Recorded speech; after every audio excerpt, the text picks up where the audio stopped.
뭐 바깥에서 여러 사람들이 이 수요 예배 요 말씀 그 내비게이션을 이렇게 인터넷으로 보시는 것 같아요. 그래서 양해 말씀 구하는데 지난주께 또 녹화가 안 됐습니다. 지금까지 2번 빠졌는데요. 그래서 현장이 중요한 겁니다. 오시길 바랍니다. 네. 지난주에 빠졌다라는 거 양해를 구하고요. 그래서 사무엘상 이제 중반부터 나가도록 하겠습니다. 사무엘서부터는 인물 중심으로 우리가 살펴보기를 원하는데요. 지난주에 사무엘에 관한 부분을 나눴고 이제 오늘은 사울과 다윗에 대해서 살펴보겠습니다. 먼저 초대왕 사울이 왕으로 등극된 것과 왜 무슨 이유로 하나님께 버림받았는지를 살펴보고 교훈을 얻기를 원하는데요. 아무튼 핵심적인 부분만 살펴보도록 하겠습니다. 사울이 참 안타까운 인물입니다. 하나님이 택하셨지만 결말이 좋지 않았죠. 어떤 분들은 좀 의아해 하실 수도 있을 거예요. 왜 하나님이 택하셨는데 왜 결말이 안 좋았을까? 하나님이 실수한 것일까? 그런데 이와 같은 경우는 성경에 굉장히 많이 있습니다. 솔로몬도 하나님이 사랑하신 왕이었지만 결말이 썩 좋지 않았고요. 솔로몬 이후에 남북이 갈라질 때 그 10지파의 북왕국 왕을 택할 때 역시 여로보암을 택했지만 역시 결말이 좋지 않았고요. 뭐 이런 거 다 상관없이 아담도 하나님이 지으셨지만 결말이 좋지 않은 것을 보면서 우리 신앙생활에 물론 2가지가 같이 필요합니다. 하나님이 나를 이끌 것이라고 하는 그 은총에 대한 믿음이 중요해요. 그러나 착각하지 말아야 될 것은 그 은총에 대한 믿음이 무조건적으로 나는 괜찮을 것이다라고 하는 안일주의로 빠지면 안 돼요. 하나님의 은총에 대한 신뢰함과 더불어 두렵고 떨린 마음으로 우리의 신앙을 계속해서 점검하고 또 단도리하고 또 지켜나가는 이 태도는요, 영적 생활에 너무너무 중요합니다. 아마 제가 드리는 설교는 이 부분을 굉장히 강조하는 설교예요. 왜냐하면 저는 신학적으로 설교하지 않고 성경적으로 설교합니다. 말씀 안에서 이와 같은 하나님께 택함 받았다가 버림받은 사람들이 너무나 많기 때문에 저는 솔직히 이런 부분에 있어서 두려워하는 사람입니다. 두려워하는 사람이에요. 교회가 아무튼 부흥하고 있습니다. 내년에는 하나님이 더 부흥시켜 주실 것 같아요. 저는요 두려워요. 정말 두려워요. 하나님이 그런 마음을 주십니다. 제 생각인지 모르겠습니다. 내가 너를 높일 거다. 그런데 저는 그런 음성을 들을 때마다 솔직히 두려워요. 제가 만약에 혹시나 그 말이 사실이라서 제가 높아지게 돼서 혹시 교만해질 바에는 하나님 차라리 저를 들지 마세요. 차라리 그냥 감춰주세요. 우리 교회 한 집사님이 이렇게 발이 넓으셔서 극동방송 어떤 이렇게 분을 아셨나 봐요. 그래서 그냥 저를 너무 사랑하는 마음으로 요즘 훌륭한 목사님이 계시는데 수지선한 목자교회 목사님 그분 한번 연락해 보라고 이렇게 얘기를 하셨대요. 근데 지난주인가 연락이 왔습니다. 한번 인터뷰를 하자고. 그래서 제가 제발 저는 아직 아닙니다. 저는 아닙니다. 다른 분 찾으십시오. 그러더니 또 순순하게 제가 유명하지 않으니까 알겠다고 하면서 또 다른 유명한 분을 소개시켜 달래요. 그래서 제가 다른 분 생각을 해뒀는데 그 다음에 연락이 안 오시더라고요.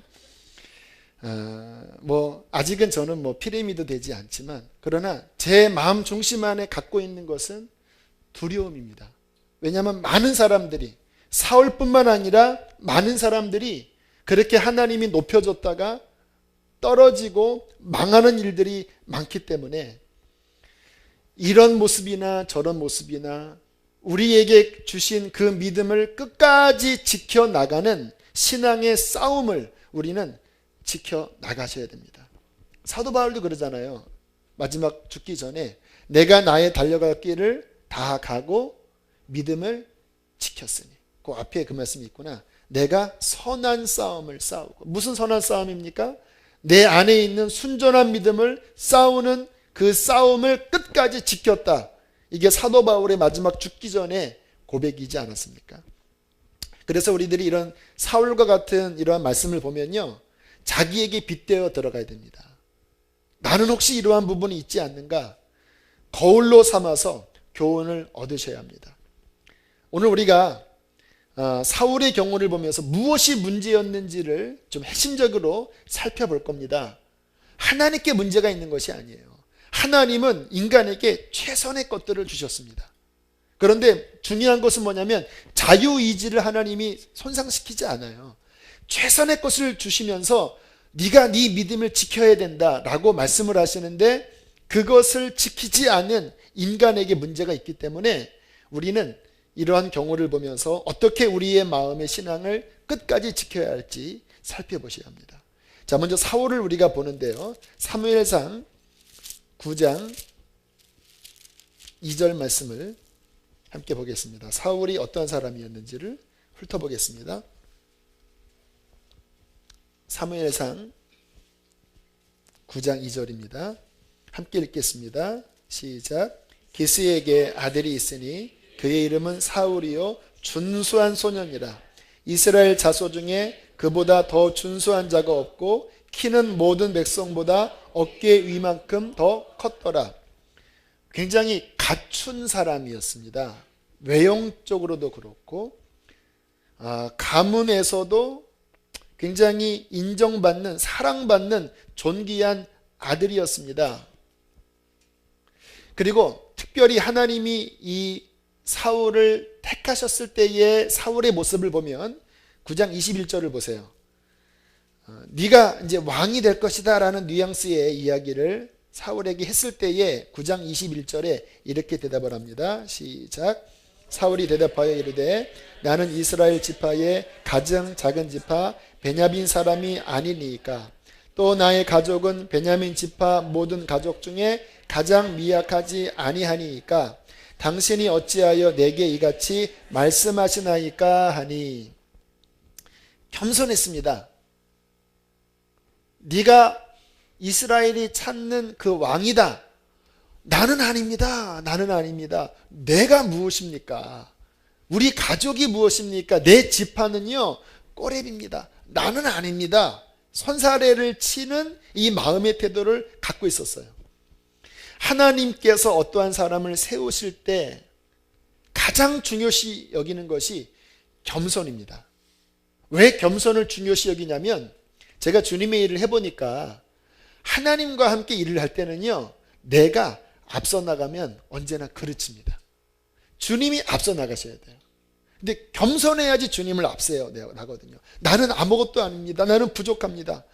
저는요, 뭐 이렇게 말씀드리는 게 이것도 참 또 교만함일 수 있지만, 제가 이렇게 앞에 나가는 것을 저는 굉장히 부담스러워하는 사람이에요. 제가 그동안 드렸던 예배 가운데 제일 힘들었던 예배가 결혼 예배였습니다.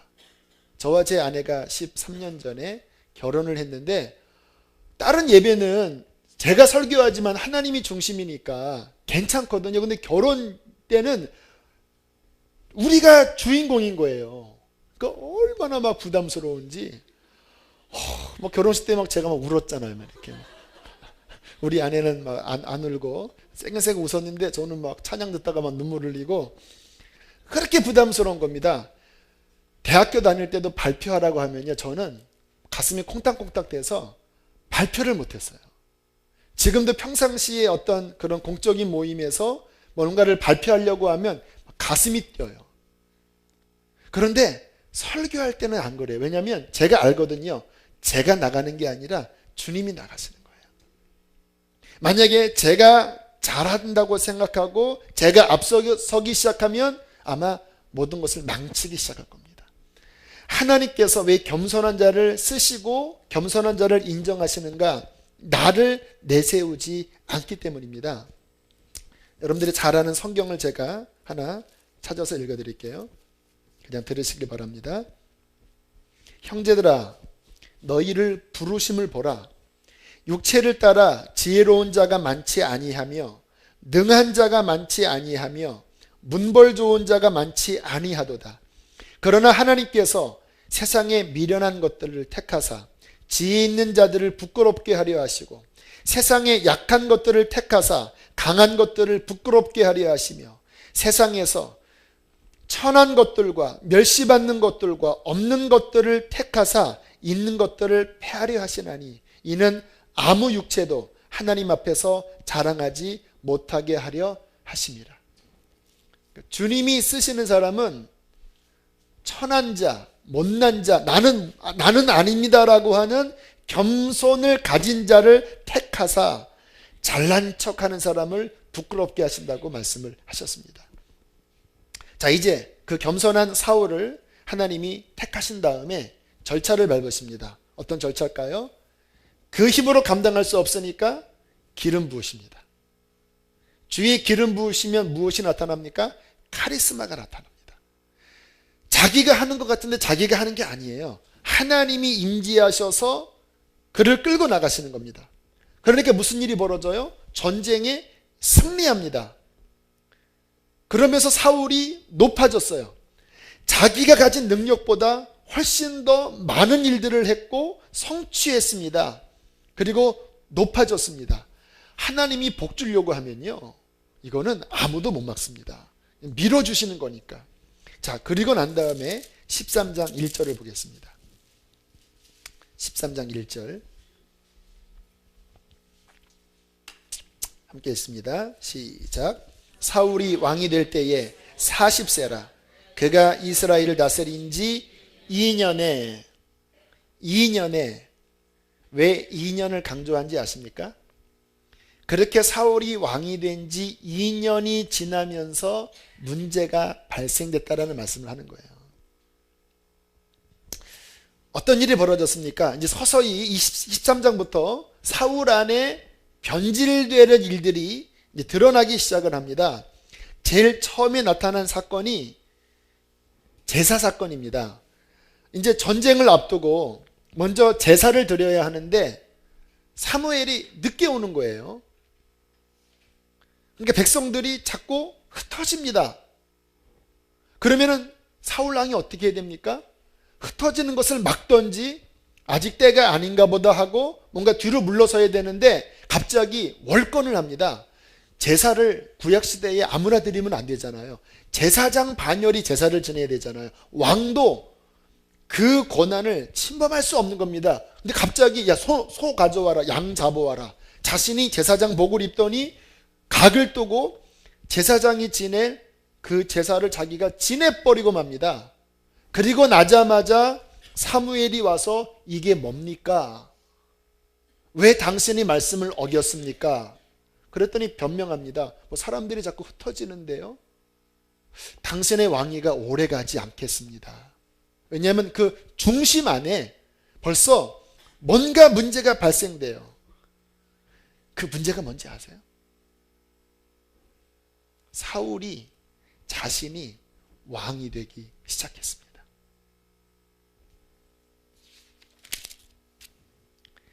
점점 하나님께 묻지 않았고요. 그 이후부터 보면 이게 양신 역사가 나타납니다. 자, 하나님께 묻자. 그러다가 막 전쟁이 승리할 것 같으면 그만둬라. 전쟁하러 나가자. 이거 먹으면 저주받으리라. 아들이 먹었거든요. 그러면 너 죽어야 된다. 백성이 죽이면 안 됩니다. 그랬더니 그러면 관두자. 이런 식입니다. 하나님을 떠난 것처럼 보이지 않지만 결정적인 순간에는 자기가 하고 싶은 대로 하는 거예요. 자기가 점차 왕이 되어져 가고 있습니다. 왕은 다른 사람의 명령 안 듣습니다. 왕은 자기가 왕인 거예요. 사울이 13장부터 나타나는 특징은 하나님 말씀을 자꾸 자기의 유익과 이게 대치가 되면 말씀을 버리고 자기 뜻대로 하기 시작해요. 왜? 자기가 왕이니까. 자기 유익을 손상시키지 않을 때는 지키는 것처럼 보여요. 하나님 이야기합니다. 근데 결정적인 순간에만 가면 말씀을 어처구니 없이 버리는 거예요. 그 결정적인 사건이 바로 15장에 나오는 아말렉 사건입니다. 여러분이 너무나 잘 아는 내용이니까 자세하게 설명하지 않겠습니다. 하나님이 진멸하라. 그래서 전쟁에서 승리했습니다. 진멸을 안 하는 거예요. 왜? 잡다 보니까 너무 토실토실한 양과 그 좋은 전리품들이 있거든요. 그러니까 또 적당하게 죽일 거는 죽이고 숨길 것은 숨기고, 또 왕도 이권이 개입됐는지 왕도 살려주고, 그러면서 막 의기양양하면서 내가 또 대승리를 거뒀습니다.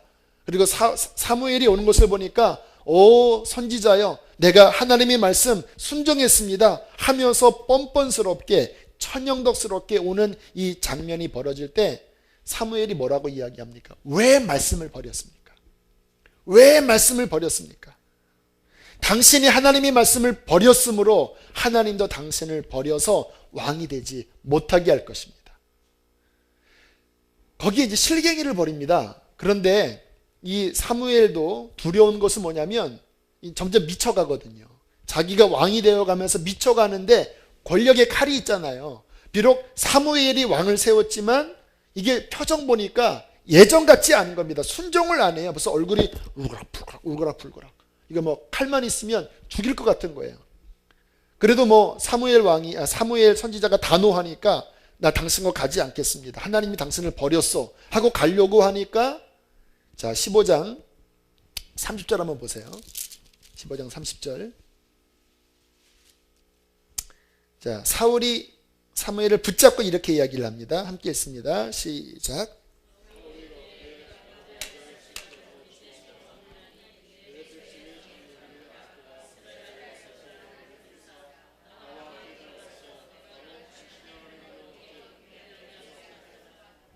자, 내가 범죄했습니다. 하지만 당신의 하나님 여호와께 경배하게 하소서. 그런데 하나님께 경배하는 게 목적이 아니라 뭐가 목적입니까? 그 앞에 백성과 장로들 앞에서 나를 어떻게 해달라고요? 나 높여라, 나 인정해라. 당신이 선지자인 것을 백성이 아는데 뭐 하는 짓이냐? 같이 가자. 내 왕권을 인정해야 되지 않겠냐? 사울 왕이 자신의 왕국을 세워나가기 시작했습니다. 13장부터. 겉으로는 아닌 것 같지만 자신의 왕국을 세워나가고 본인이 왕이 된 거예요. 나중에 다윗이 사람들에게 인정받았을 때 못 견뎌하죠. 사울이 죽인 자는 천천히요, 다윗은 만만이라고 할 때 그가 치밀을 올랐던 마음은 뭐냐면, 저것 봐라, 내 왕국을 넘보네. 나에게는 천을 돌리고 자기에게 만을 돌리면 그 다음엔 왕국 가져가는 거 아니야. 저거는 죽여야 한다. 자기 왕국을 건드니까 막 견딜 수 없이 분노하지 않습니까? 여러분, 우리도 마찬가지입니다. 저 자신도 아무튼 끝까지 조심할 것이 내 왕국을 세우지 말아야 되겠다. 우리는 주님의 왕국을 세우는 자입니다. 우리는 그냥 종입니다. 겸손히 엎드리는 종이에요. 종이지만 주님이 세웠기 때문에 종된 입장에서 그것을 섬기는 거지, 어느 순간에 내가 그 자리로 들어가기 시작하면 우리도 사울처럼 될 수 있다는 거예요.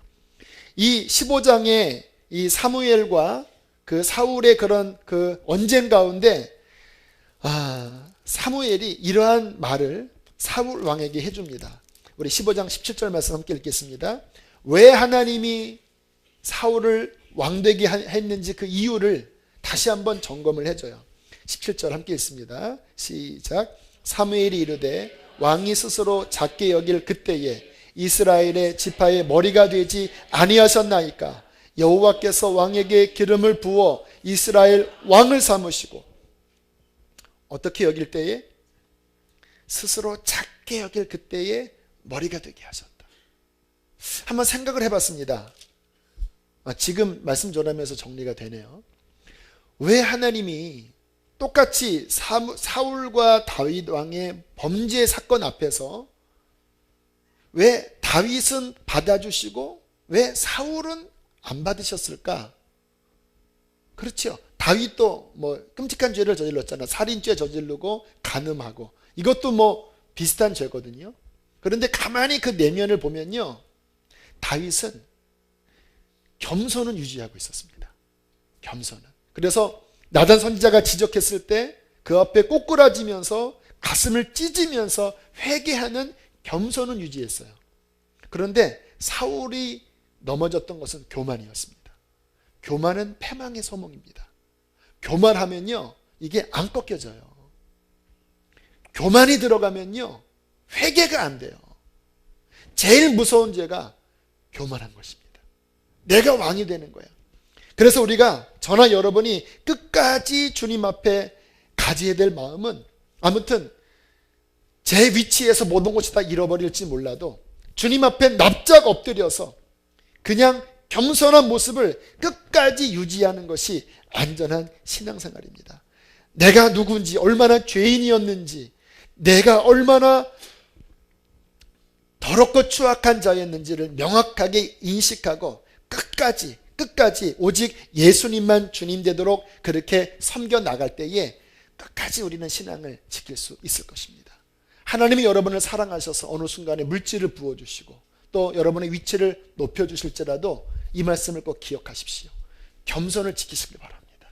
주 앞에서 나는 아무것도 아니라는 그 마음이 있을 때에 우리의 신앙은 지켜지게 될 것입니다.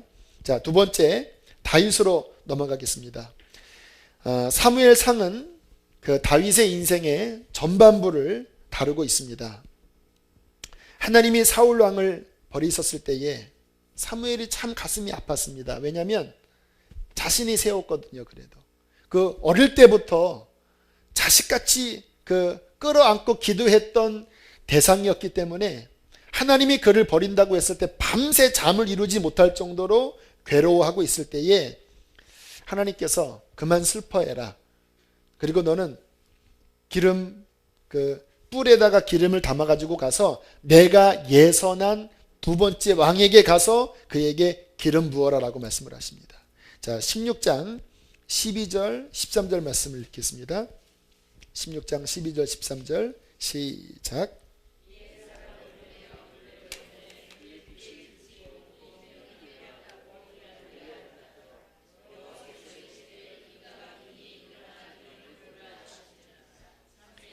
기름불병을 가져다가 그의 형제 중에서 그에게 부었더니 이날 이후로 다윗이 여호와의 영에게 크게 감동되니라. 사무엘이 떠나서 라마로 가니라. 자, 근데 문제가 있습니다. 이때 다윗의 나이가 10대입니다. 한 10대 중반쯤 됐을 어린 나이예요. 그리고 이후로부터 다윗이 왕이 되기까지는 굉장히 긴 시간이 흐르잖아요. 10수년, 20년은 안 되지만 긴 시간이 흘러서 왕으로 등극을 하는데 왜 미리 세워버렸을까요? 제가 왜 이 말씀을 드리냐면요, 성경 말씀을 이렇게 묵상하면 재밌습니다.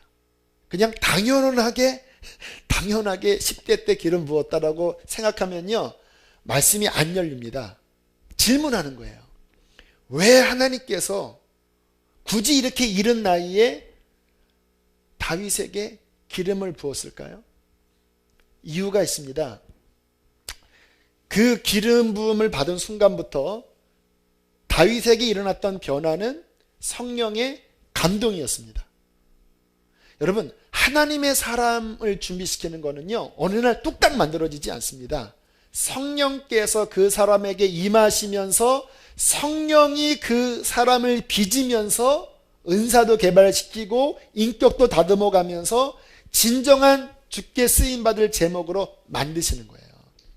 비록 10대밖에 되지 않았지만 이때부터 기름을 부으셔서 장차 한 20년 뒤에 왕 될 것을 하나님이 미리 준비시키는 겁니다. 그래서 저는 우리 어린아이들이 어릴 때부터 성령의 기름 부음을 받는 것이 필요하다고 믿습니다.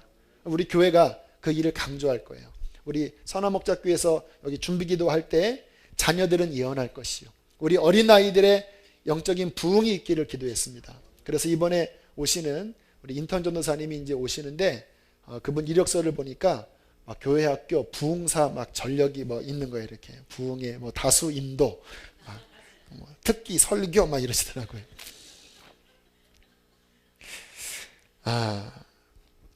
성령의 기름 부으심을 통해서 하나님이 이후로 비록 그 머리에 왕관은 나중에 씌워졌지만 이때부터 하나님이 왕으로 준비시켜 나가십니다.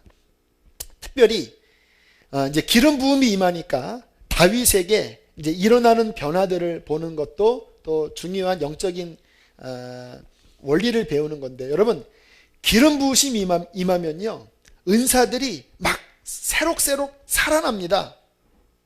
막 찬양을 부르면요 은사가 임하지 않을 때는 그냥 노래거든요. 근데 영적인 은사가 임할 때는 그냥 노래가 아니라 그 속에 이상한 카리스마가 있어요. 막 가슴이 막 그 깊은 곳에서 막 울려 나오고 하나님의 어떤 영과 통하는 뭔가 이루어지는 거예요. 우리 김기욱 간사님 찬양할 때 다 그런 느낌을 받으시잖아요. 하나님의 영의 임재가 있을 때에 은사들이 새록새록 살아나요. 다윗이 수금을 튕기는데 이 기름 부으심이 임한 다음부터 예전과 같지 않은 노래가 나오기 시작했습니다. 그래서 그 소문이 파다하게 나니까 사울 왕이 그 귀신 들려 괴로워할 때 왕궁까지 소문이 났잖아요.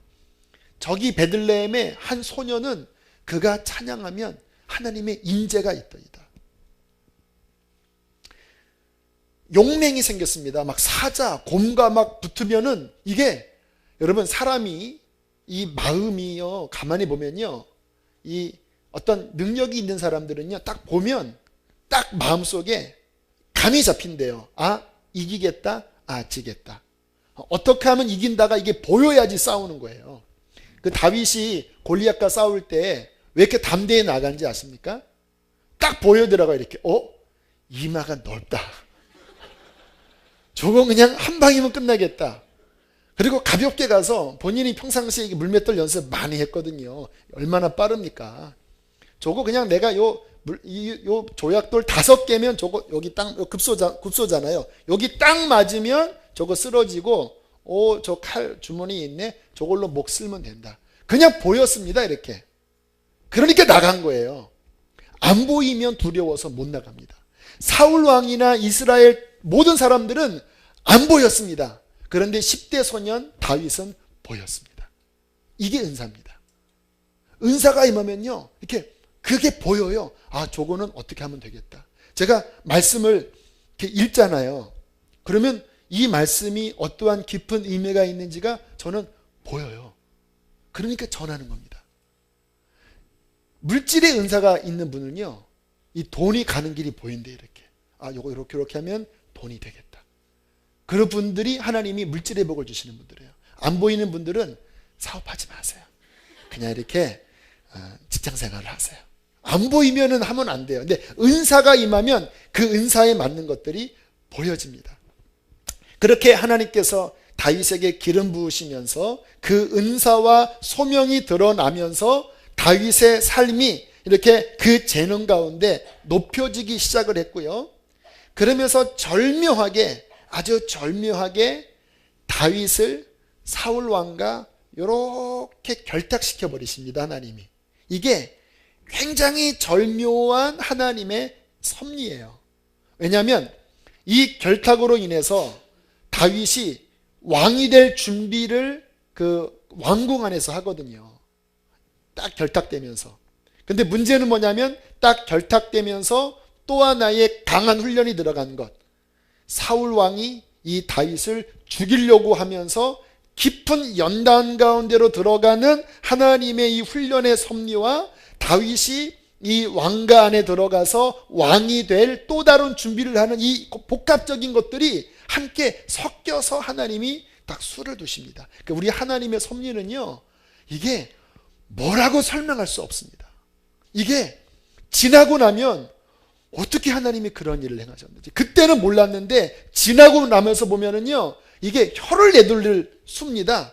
그러니까 뭐냐면요 완전히 좋은 것도 아니고 완전히 나쁜 것도 아니고 아무튼 고생은 고생대로 하는데 결국 그것 때문에 본인이 나중에 이 위치까지 간 거예요. 그래서 하나님의 섭리는요 그냥 나중에는 탐복하고 감사할 것밖에 없는 것이죠.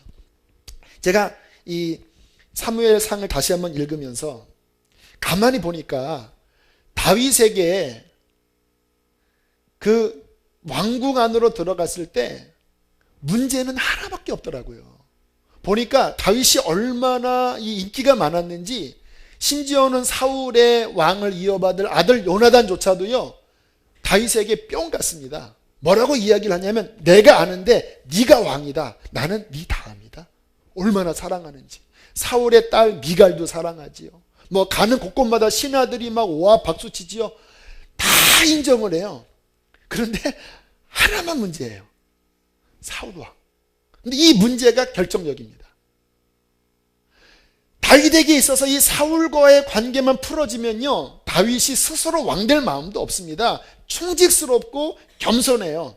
그런데 이 문제가 풀려지지 않음으로써 본인의 위치가 올라가면서도 역적이 돼서 일이 꼬여버려요. 여러분 이것이 하나님의 은혜입니다. 어떤 목사님이 그러시더라고요. 저에게 오더니 하나님이 영감을 주셨대요. 무슨 영감이냐고 여쭤보니까 이것을 설교로, 부흥의 설교로 만들어야 되겠대요. 그러면서 하시는 말씀이 남겨놓으신 은혜라는 거예요. 본인이 여러 사람들을 이렇게 교제하면서 보니까 하나님이 사랑하는 자들에게는 문제를 100% 해결하지 않고 뭔가를 남겨놓으시더래요. 그래서 왜 하나님이 이 문제를 해결하지 않습니까? 왜 이 문제를 남겨놓으십니까? 라고 지나고 나니까 문제를 100% 해결한 사람들이 결말이 좋은가? 안 좋더래요. 오히려 교만해지고 오히려 그것 때문에 변질되고. 그런데 어떠한 사람은 뭔가 문제가 남아있어서 그것이 옆구리를 찌르는데 결국 그것 때문에 더 겸손한 하나님의 사람으로 만들어지는 것을 보면서 따라합시다. 하나님은 남겨놓으신다. 두려우신가요? 제 삶에는 뭐를 남겨놓으셨을까? 지금 별로 없는 것 같아요. 저를 안 사랑하시나? 하지만 어느 순간에 그게 남겨놓았구나 라고 생각하면 그것도 감사해야 되겠습니다. 자, 이렇게 하나님께서 다윗을 이제 그 연단 가운데로 들어갔을 때 하나님께서 다윗에게 그 남겨놓으신 그 문제를 통해서 훈련하셨던 것은 무엇일까 생각을 하면요 여러 가지가 있지만 제가 다윗의 마음 안에서 이루어졌던 중요한 한 가지를 말씀을 드리겠습니다. 그것은 뭐냐면요 깨어진 마음입니다. 깨어진 마음, broken heart. 마음이 깨어져 있는 거예요. 여러분 다윗의 시편을 보세요. 그가 왕이 되었지만 그 시편 속에 나타나는 고백은요 깨어진 마음이 고스란히 들어 있습니다. 한번 성경 찾아보겠습니다. 시편 40편을 보세요. 시편 40편. 시편 40편 1절로 4절까지를 교독하겠습니다. 제가 제목을 읽어드리겠습니다. 다윗의 시, 인도자를 따라 부르는 노래. 제가 1절을 읽습니다. 내가 여호와를 기다리고 기다렸더니 귀를 기울이사 나의 부르짖음을 들으셨도다.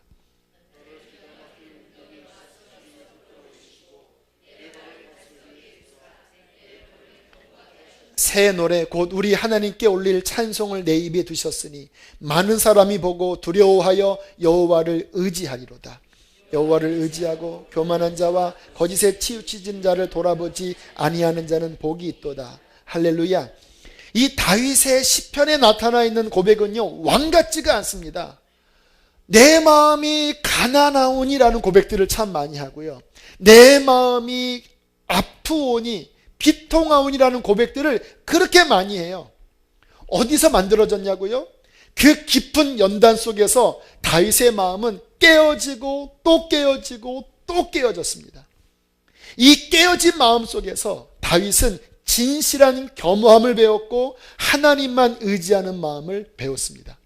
여러분 다윗이 이 광야의 연단의 길로 들어가기 전에 다윗은요 이미 많은 성공을 누리고 있었다는 사실을 아세요? 그냥 곧장 광야로 들어간 것이 아니라 광야로 들어가기 전 다윗의 상황을 보면 골리앗 전투 승리로 말미암아 이스라엘의 최고의 장수로 인정받았지요. 왕의 사위가 되었지요. 군대 장관이 되었지요. 총애를 받았지요. 엄청난 것들을 누리고 이렇게 기름 부으신 다음에 올린 다음에 그 다음에 하나님께서는 저 밑으로 곤두박질 쳐서 내려치신 다음에 그 긴 시간 속에서 그 마음을 망치로 또 깨트리고 또 깨트리고 또 깨트리고 또 깨트려서 그 마음을 아주 물처럼 만드셨습니다. 이것이 다윗이 끝까지 하나님을 향한 순전함을 지키는 근거였다라는 거 아세요? 이 마음 때문에 다윗이 비록 왕이 됐지만 계속해서 하나님의 겸손한 은혜를 누리고 있다는 거 아세요? 성경을 전체적으로 보면 다윗도 위기가 있었습니다. 그런데 그때마다 다윗은요 늘 깨어진 마음이었습니다. 그래요, 내가 이 왕에서 쫓겨나도 하나님이 그렇게 하시면 저는 어쩔 수 없습니다. 사울은 본인이 왕국을 세웠거든요. 본인이 왕이었거든요. 다윗은 끝까지 본인이 왕이 되는 의식보다는 그저 주님 앞에 내가 얼마나 못난 자인지를 자식으로부터 배신을 당하여 쫓겨나갈 때도 그 모습으로 이제 다음 주에 살펴볼 텐데 그 깨어진 마음으로 하나님 앞에 나아가는 모습을 우리는 살펴볼 수 있는 것입니다. 여러분, 지금 하나님께서 여러분의 삶에 연단을 주고 계십니까? 마음을 깨트리세요. 그 깨어질 때에 기뻐하십시오. 그것이 숨겨진 보화와 같은 은혜인 것입니다. 내 마음이 물처럼 깨어지고 낮아져서 정말 저 바닥을 흐를지라도 그것 때문에 하나님의 은혜를 받아들일 수 있는 겸손함이 우리 안에 새겨질 수 있다면 그것은 바꿀 수 없는 축복이에요. 제가 김중건 목사님을 잘 몰라요. CCC 총재. 근데 제가 지난주에 김중건 목사님 이 간증을 들으면서 제가 그 목소리를 듣는데 이 김중건 목사님이 깨어진 분인 거예요. 목소리 들으면 알거든요. 제 목소리는 좀 덜 깨진 목소리거든요. 제가 알아요. 저는 아직 덜 깨졌어요. 근데 김중건 목사님이 깨어진 목소리인 거예요. 그리고 그분의 스토리를 들어보니까 일제시대 6.25 때 얼마나 고통을 많이 당하셨는지 그냥 죽을 뻔한 위기를 수도 없이 이 공산당이 죽이려고 막 높은 데서 막 떨어뜨리고 막 매로 패는데도 또 살아나서 끌려가고 또 피신하고 거기에 가족도 죽고 딸도 죽고 그 인생에 얼마나 고난이 많았는지 그냥 얘기만 들어도 막 가슴이 나는 못 견디겠다 할 정도의 그 고난을 통과하면서 바싹 깨어진 다음에 하나님이 이 김중근 목사님을 통해서 한국의 이 엄청난 70년도에 있었던 그 익스플로어인가요? 그런 엄청난 사역들을 일으키시는데 70이 넘은 그 나이에도 목소리가 겸손하시고 정말 하나님의 은혜 아니면 살 수 없다라는 그 모습이 느껴지는데 이것이 하나님이 쓰시는 깨어진 자의 모습이구나 라는 것을 배웠습니다. 여러분의 마음은 어떠십니까? 정말 여러분의 마음속에 사울처럼 내가 내 왕국을 세우려고 하는 교만함이 있으십니까? 아니면 다윗처럼 그 마음이 깨어져서 하나님 아니면 살 수 없다라는 그 마음을 갖고 계십니까? 거룩하신 성령께서 우리의 삶을 평생 다루셔서 깨어진 마음을 갖고 주님만 의지하는 다윗과 같은 인생이 되기를 주의 이름으로 축복합니다. 함께 이 시간 우리 찬양하고 기도하겠습니다. 옛날 찬양인데요. 주님을 의지합니다. 주님을 의지합니다. 내 삶의 위로와 참 평안 주시는 주님을 의지합니다. 이 찬양하고 함께 기도하겠습니다.